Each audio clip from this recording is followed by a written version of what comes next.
وَلَقَدْ يَسَّرْنَا الْقُرْآنَ لِلذِّكْرِ فَهَلْ مِن مُّدَّكِرٍ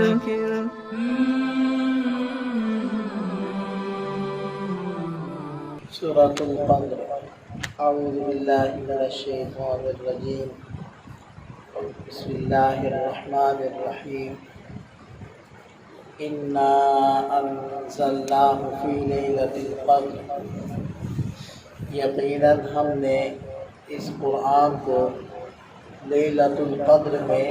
نازل کیا۔ اس سے یا تو مراد یہ ہے کہ اکٹھا سارے کا سارا لوح محفوظ سے اللہ تعالیٰ نے اتارا، یا پھر اس سے مراد یہ ہے کہ نبی پاک صلی اللہ علیہ وسلم پر قرآن کریم کے نزول کی ابتدا وہ لیلۃ القدر میں ہوئی، اور پھر وہ آہستہ آہستہ نازل ہوتا رہا یہاں تک کہ 23 سال میں اس کا نزول مکمل ہو گیا۔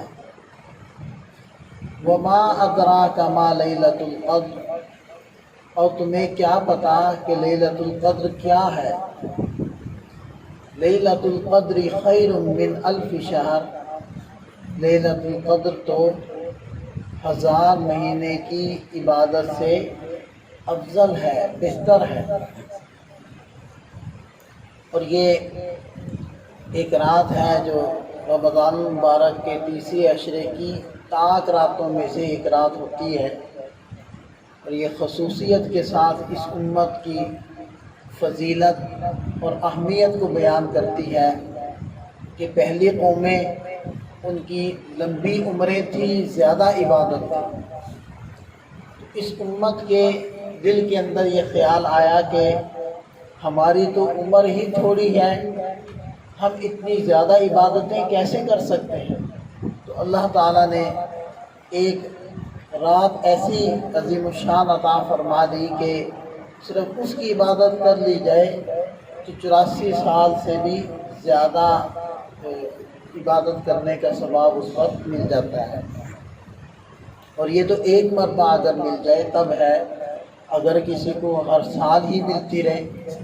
وارے نہیں آ رہے۔ اور اگر کوئی رمضان المبارک کا آخری عشرہ اعتکاف کر لیا کرے اور پابندی سے اعتکاف کیا کرے تو یقیناً معتکف کو یہ رات ملتی ہے، کیونکہ معتکف عبادت میں ہوتا ہے چاہے جاگتا ہو یا سویا ہو، اس لیے معتکف کو لازمی طور پر یہ رات مل جاتی ہے۔ تو فرمایا کہ تنزل الملائکۃ والروح فیہا بإذن ربہم من کل امر، کہ فرشتے اور روح القدس یعنی حضرت جبریل علیہ السلام وہ اس رات میں اترتے ہیں بإذن ربہم، اپنے رب کی اجازت سے، من کل امر، ہر حکم کے ساتھ۔ اس میں فرشتے اترتے ہیں تو ان کا ایک مقصد تو یہ ہوتا ہے کہ جہاں کہیں بھی کوئی بھی شخص عبادت کے اندر مصروف ہوتا ہے تو فرشتے اس کے لیے دعائے رحمت کرتے ہیں، اور یہ دعائے رحمت کے لیے اترنا،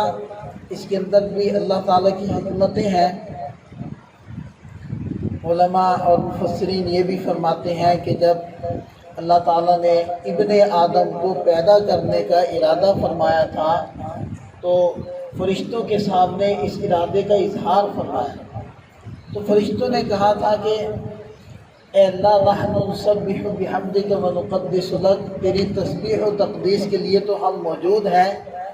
یہ مخلوق جو آپ پیدا کر رہے ہیں یہ تو یسفک الدماء، خون بہائے گی، تیری نافرمانی کرے گی۔ تو جب بندہ اپنے نفس جو انسان کو کھینچتا ہے برائی کی طرف، اس نفس کے باوجود اور مشکل حالات کے باوجود اپنے رب کی عبادت میں لگتا ہے تو اللہ تعالیٰ اس بندے کی عبادت کی وجہ سے فرشتوں پر فخر کرتے ہیں۔ اور یہ دیکھیں کہ فرشتوں کو گویا کہ بطور معذرت کرنے کے اس رات میں اتارا جاتا ہے کہ تم تو کہتے تھے کہ یہ تو بس سرکشی ہی کریں گے، نافرمانی ہی کریں گے، تو دیکھو میرے بندے یہ نافرمان ہے، دیکھو یہ کیسے میری عبادت کے اندر لگے ہوئے ہیں، تو فرشتے ان کے لیے دعائیں مغفرت کرنے کے لیے اترتے ہیں، حقیقت میں اپنی اس بات کی معذرت کے لیے اترتے ہیں جو انہوں نے کہی تھی۔ اور پورے سال کے لیے اللہ تعالیٰ احکامات